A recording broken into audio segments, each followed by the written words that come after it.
जब भी कुछ बुरा होता है तो बात आती है कि दोषी कौन है। वो प्रशासन जो यह सुनिश्चित नहीं कर पा रहा है कि उसके क्षेत्र की गलत गतिविधियां कितने हद तक उसके काबू में है, या उस समाज को दोषी कहूं जो लड़कों को तो असीमित छूट देता है, परंतु जब महिलाओं की बात आती है तो उन्हें कपड़े पहनने के ढंग से लेकर के बाहर जाने की आजादी पर भी रोक लगा दी जाती है। या वो दोषी है जिन्होंने उन लड़कियों का बलात्कार किया, क्या नहीं थी उन्हें इस गंभीर अपराध की समझ। या वो दोषी है जिन्होंने उन लड़कों को जन्म तो दिया पर यह नहीं सिखा पाए कि महिलाओं का आदर कैसे करते हैं। या वो नेता जिम्मेदार हैं जो कोई ऐसा कठोर कानून नहीं बना पा रहे हैं जिसके बिना पर उन दोषियों को जल्द से जल्द सजा मिले। पर क्या किसी को दोषी ठहरा देने से खत्म हो जाते हैं हमारे सारे कर्तव्य महिलाओं को लेकर के। नमस्कार, मैं उत्कर्ष डहरिया स्वागत करता हूं आपका अभिव्यक्ति में। चर्चा करेंगे, बड़ी गहन चर्चा करेंगे, बड़ी बेबाक चर्चा करेंगे उन बातों पर, उन विषयों पर जो आपके हमारे देश और विश्व के लिए जानना बेहद जरूरी है, तथ्यों और प्रमाणों के साथ। भारत 135 करोड़ से भी ज्यादा की जनसंख्या वाला देश और हर 15 मिनट में एक रेप।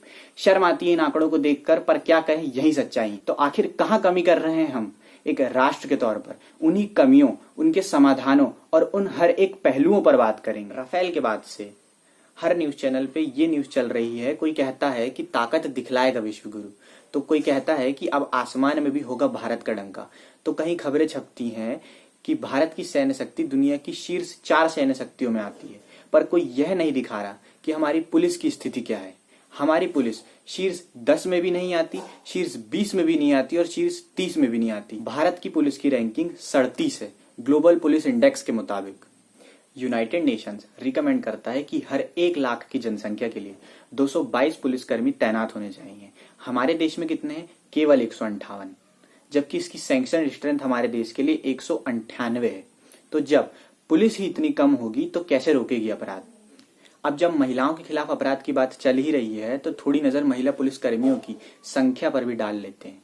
हमारे देश में केवल 8% पुलिसकर्मियों में महिलाएं हैं, यानी कि अगर कहीं 100 पुलिसकर्मी तैनात हैं तो उसमें से 92 पुरुष होंगे और केवल 8 महिलाएं होंगी।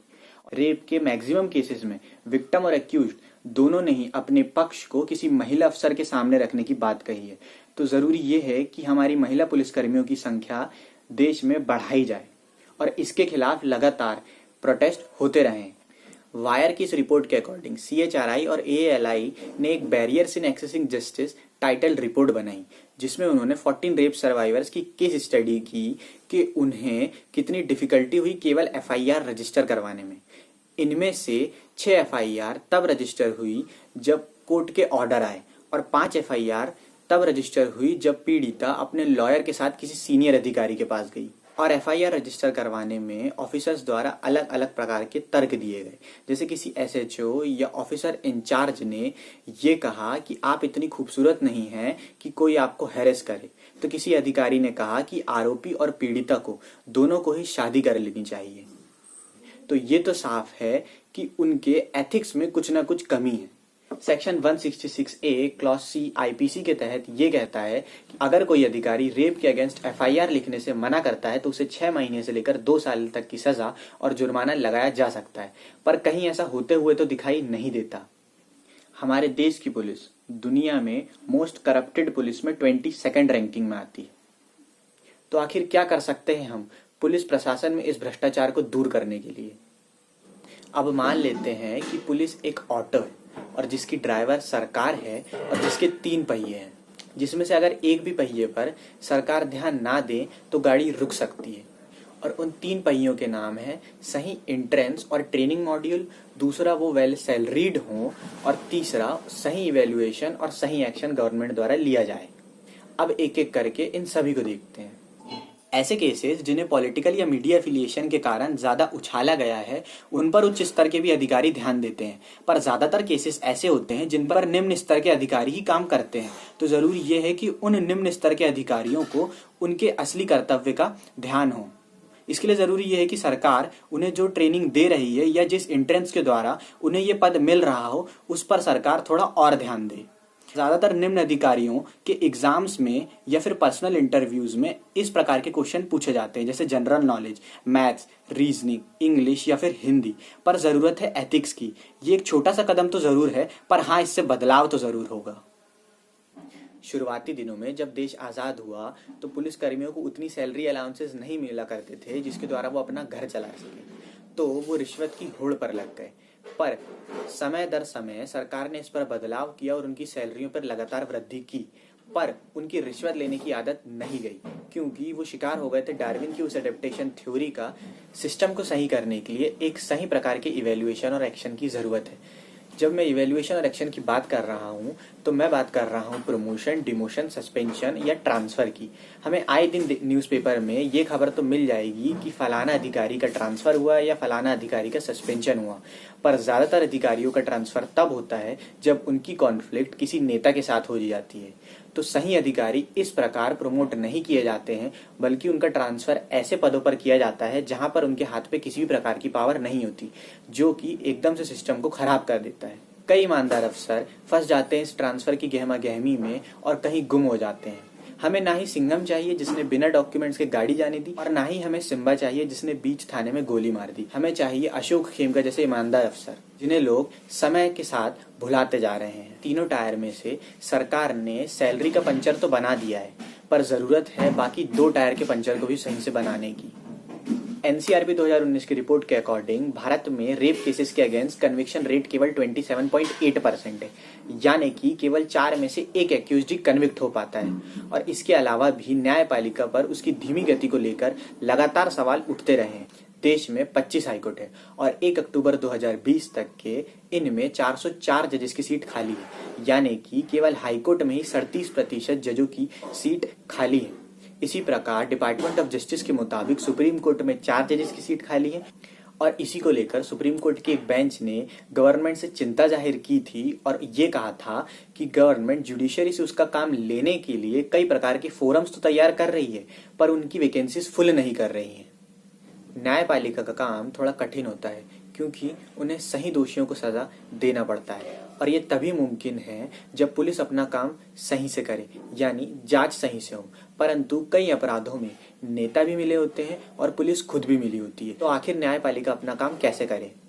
इसके लिए जरूरी ये है कि महिलाओं के खिलाफ जो भी अपराध हो रहे हैं उसमें एसआईटी का गठन लगभग किया ही जाए। तो वैकेंसीज को फुलफिल करने के साथ साथ हम अदालतों में पेपर वर्क को कम कर सकते हैं। उन्हें जितना ज़्यादा डिजिटाइज किया जाए वो उतना ज़्यादा अच्छा है। इनके अलावा भी अल्टरनेटिव डिस्प्यूट रिजोल्यूशन एक अच्छा तरीका है।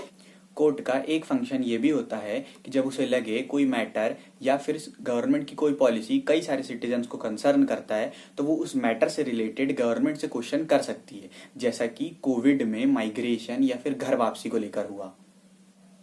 और अगर गवर्नमेंट जजेस की सारी वैकेंसीज को फुल कर दे और एफटीसी का जल्दी से जल्दी स्टैब्लिशमेंट कर दे, तो कोर्ट्स के पास जितने भी पेंडिंग या फिर बैकलॉग केसेस होंगे वो कम हो जाएंगे, और कोर्ट्स के पास ज्यादा से ज्यादा टाइम होगा गवर्नमेंट की छोटी से छोटी पॉलिसी को भी रीड और इन्वेस्टिगेट अच्छी तरीके से करके गवर्नमेंट से और भी ज्यादा क्वेश्चन करने का। और जब कोर्ट गवर्नमेंट से क्वेश्चन करेगी तो गवर्नमेंट की इमेज सिटीजन्स के सामने खराब हो जाएगी, और यही कारण है कि गवर्नमेंट इन वैकेंसीज और एफटीसी का स्टैब्लिशमेंट जल्दी से जल्दी नहीं करना चाहती। 14 सितंबर एक 19 साल की लड़की का हाथरस में रेप हो जाता है, और पुलिस कहती है कि संदीप नाम के आरोपी ने उसे मारने की कोशिश करी और पुलिस उसे गिरफ्तार कर लेती है।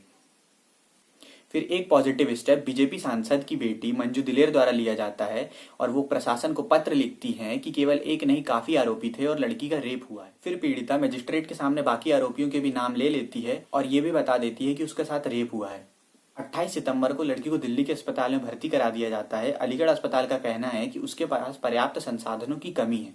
29 सितंबर को लड़की की मौत हो जाती है। 30 सितंबर को लड़की के शरीर को जला दिया जाता है। और मैं क्यों कह रहा हूं कि जला दिया जाता है, क्योंकि बिना परिजनों की मौजूदगी के रात में शरीर को जला देने को अंतिम संस्कार तो नहीं कहेंगे। पुलिस कहती है कि परिजनों की मौजूदगी में हुआ, पर ऐसे कई वीडियो वायरल हो जाते हैं जिसमें परिजनों ने ये कन्फेस किया है कि ना तो उन्हें शरीर दिया गया और ना ही उन्हें अंतिम संस्कार करने दिया, और बाद में उन्होंने कोर्ट में भी यही बयान दिया है। तनुश्री पांडे उस रात का वीडियो रिकॉर्ड करती है और फिर वीडियो वायरल होता है और पूरे देश को यह पता चल जाता है कि फिर किसी लड़की के खिलाफ हो रहे गुनाहों की सच्चाई को सामने आने से फिर कहीं दबाया जा रहा है। डीएम बाद में ये कहते हैं कि लॉ एंड ऑर्डर का सवाल था और जातीय हिंसा भड़कने की आशंका थी, इसलिए उस लड़की के शरीर को रात में ही जला दिया गया। तो इससे ये तो साबित हो जाता है कि शायद उत्तर प्रदेश पुलिस इतनी काबिल तो नहीं है कि जातीय हिंसा को रोक सके। 1 अक्टूबर को हाथरस में मीडिया को बैन कर दिया जाता है और पुलिस कहती है कि 3 कोरोना पॉजिटिव मिले हैं। फिर राहुल गांधी और प्रियंका गांधी वाड्रा लगभग 500 लोगों के साथ हाथरस में पीड़िता के परिवार से मिलने जाने का प्रयत्न करते हैं। और वो उत्तर प्रदेश पुलिस, जिसके पास इतनी भी ताकत नहीं थी कि वो किसी जातीय हिंसा को रोक सके, उसके पास इतना बल केवल राहुल गांधी और प्रियंका गांधी वाड्रा को रोकने के लिए तैयार हो जाता है। राहुल के पूछने पर पुलिस बताती है कि उन्होंने सेक्शन 188 का उल्लंघन किया है। 4 अक्टूबर को पूर्व बीजेपी विधायक राजवीर पहलवान लगभग 12 गांव से आए हुए 700 से 800 ऊंची जाति के लोगों के साथ मीटिंग करते हैं और खुद ही यह डिसाइड कर लेते हैं कि आरोपी निर्दोष हैं। फिर जब कांग्रेस बीजेपी की गवर्नमेंटल स्टेट में प्रोटेस्ट कर रही है तो 5 अक्टूबर को बीजेपी रेप के खिलाफ प्रोटेस्ट करती है राजस्थान में हल्ला बोल नाम से, जहां पर कांग्रेस की सरकार है। उसी प्रकार लगभग हमें हर बार ये तो देखने को मिल ही जाएगा कि बीजेपी प्रोटेस्ट कर रही है रेप के खिलाफ कांग्रेस के गवर्नमेंटल स्टेट में और कांग्रेस प्रोटेस्ट कर रही है रेप के खिलाफ बीजेपी की गवर्नमेंटल स्टेट में। उसी प्रकार कांग्रेस और बीजेपी दोनों ही प्रोटेस्ट कर रहे हैं वेस्ट बंगाल में, जहां टीएमसी की गवर्नमेंट है। और उसी प्रकार टीएमसी की गवर्नमेंट अपना गवर्नमेंटल स्टेट छोड़ के दूसरे के गवर्नमेंटल स्टेट में प्रोटेस्ट कर रही है रेप के खिलाफ, लेकिन कोई भी गवर्नमेंट अपने स्टेट की जिम्मेदारी लेने के लिए आगे नहीं आ रही है। अब महिलाओं के खिलाफ हो रहे अपराधों के कुछ कानून भी देख लेते हैं। सेक्शन 228A ये कहता है कि पीड़िता की पहचान का खुलासा करने पर पूरी तरीके से पाबंदी है, पर हाथरस के केस में इस लॉ की लगभग धज्जियां ही मचा दी गई। पुदुचेरी के सीएम वी नारायण स्वामी लड़की का रियल नाम लिखकर और उसकी तस्वीर लगाकर पोस्ट डाले। हालांकि वी नारायण स्वामी ने बाद में ये ट्वीट डिलीट कर दिया। सरकार ने रेप की डेफिनेशन जो कि सेक्शन 375 में दी हुई है उसको लगातार वाइडन किया है, पर शायद उत्तर प्रदेश की पुलिस को ये बात नहीं पता थी, इसलिए वो पुरानी डेफिनेशन के साथ ये कहने पर तुली है कि रेप नहीं हुआ है। ऐसे कई लॉज और भी हैं जो लगातार सरकार या फिर किसी सिटीजन द्वारा तोड़ते हुए देखे जा सकते हैं। इसके लिए ज़रूरत है इन कानूनों में बदलाव की या फिर इनकी इम्प्लीमेंटेशन प्रोसेस को सही करने की। पुराने कानूनों में बदलाव के लिए एक positive step ministry of home affair, जो कि अमित शाह के अंदर आती है, ने लिया है। उन्होंने सजेशन मांगे हैं सभी स्टेट से कि किस तरीके से हम पुराने सीआरपीसी, आईपीसी और एविडेंस एक्ट पर बदलाव कर सकते हैं। अभी तक हमने जितने भी एस्पेक्ट देखे उनका ज्यादातर रोल पोस्ट एक्टिव होता है, यानी रेप होने के बाद नेता भी तभी काम करेंगे, पुलिस भी तभी काम करेगी और जुडिशियरी भी अपना काम तभी करेगी। और जो रेप कर रहे हैं वो कहीं चांद से तो नहीं आए, वो हमारे ही बीच के, हमारी ही सोसाइटी के लोग हैं, बस उनकी सोच अलग है। और उन्हीं की सोच को समझने के लिए नेटफ्लिक्स ओरिजिनल ने एक माइंड हंटर नाम की सीरीज बनाई है, अगर आप चाहें तो देख सकते हैं। पर उनकी सोच को समझने से ज्यादा जरूरी है कि हम हमारी सोच को समझें। हमारे देश में ज्यादातर महिलाएं घर का काम करती है, हालांकि ये काम भी बहुत जरूरी होता है, परंतु इसके बावजूद भी उन्हें कई प्रकार की प्रताड़नाओं का सामना करना पड़ता है। द हिंदू की एक रिपोर्ट कहती है कि हमारे देश की 86% महिलाएं जो घरेलू हिंसा का शिकार होती है वो ना ही कंप्लेंट्स फाइल करती हैं और 77% महिलाएं तो ऐसी हैं जो कि ये बात किसी से साझा करने से भी परहेज करती है। एक रिपोर्ट कहती है कि भारत में बच्चियों की मृत्यु दर सबसे अधिक है, लगभग 1000 में से 13.5। और जो बच्चियां जैसे तैसे बड़ी भी हो जाती है तो उन्हें यह बता दिया जाता है कि उन्हें शादी ही करनी है और घर का काम ही करना है, बल्कि इसके विपरीत लड़के खुली छूट में बड़े होते हैं। उनसे ना ही कोई किसी प्रकार का सवाल करता है और ना ही वो अपनी सही सूझबूझ का इस्तेमाल करते हैं। और जो लड़की लड़ना चाहे अपने अधिकारों के लिए तो वो 4 लोग जो कभी भी बुरे समय में काम नहीं आते वो सवाल उठाते हैं उस लड़की के चरित्र पर। लेकिन भारत की जनता कभी भी नर्तकी को देश चलाने की इजाजत नहीं देती। जहां सपना होगी वहां सोनिया होंगी, वहीं राहुल जी होंगे, तो ये अच्छी बात है। चोर की मां को पकड़ो तो फिर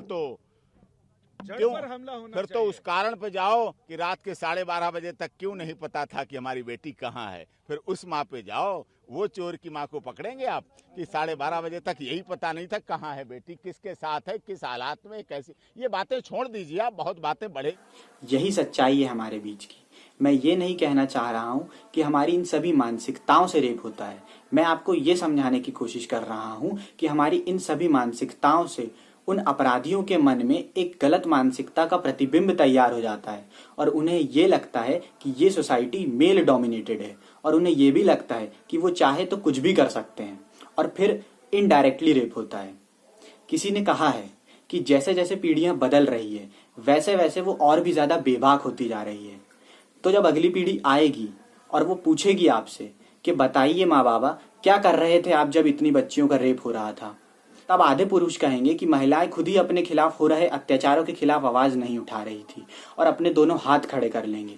तब आपको, महिलाओं को बस ये कहकर चुप ना होना पड़े कि जब भी रेप होता था तो हम व्हाट्सएप में काली डीपी लगा लिया करते थे और स्टेटस में नेताओं को कोस लिया करते थे। बड़ा ही आसान होता है नेताओं को कोसना, न्यायपालिका को कोसना और पुलिस को कोसना, पर कठिन होता है अपनी सोच में और हमारे समाज में बदलाव करना।